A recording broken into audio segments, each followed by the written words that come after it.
definitely stronger than Katrina was when it hit New Orleans. I'd have to put it up there with Camille back in 1969, Tom.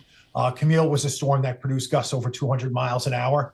And this storm is probably going to produce gusts in excess of 200 miles an Right. hour when it makes landfall, particularly in some of the higher elevations of Jamaica. Right now, I'm sharing with the viewers at home the radar out of southeastern Cuba, which shows the eye of the storm around 50 miles south of Negril. It's moving off towards Right. the northeast at about 7 miles an hour. Sustained winds right now, 175 miles an hour.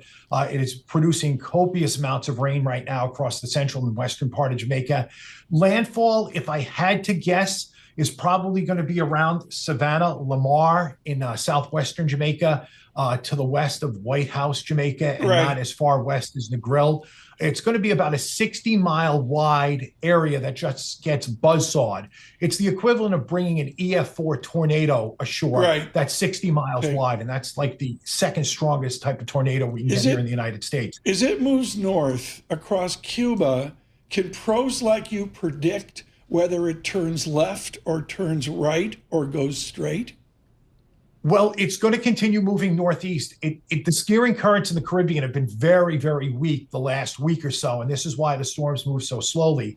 What's happening now is it is responding to a storm which is in the process of coming off the coast of the southeastern United States. So what it's doing is the upper level winds are reaching down now into the Caribbean, picking it up, and it'll do two things.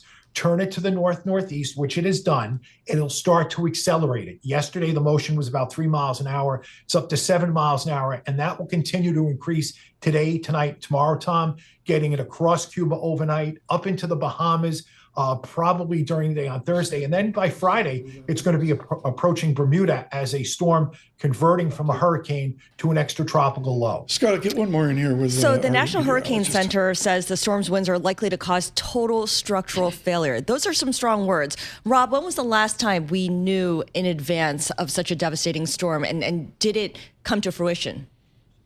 Well, Maria is a great example. 2017, going across Puerto Rico, equivalently more or less the same strength. And we know what happened in Puerto Rico. It caused the electrical system to collapse, all sorts of problems.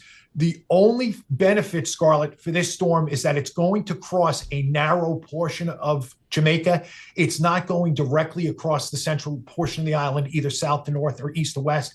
So the damage is going to be concentrated on the western third of the island. So I don't think we're going to see the entire island of Jamaica devastated, but where it does go ashore in the west, the devastation is going to be pretty concentrated.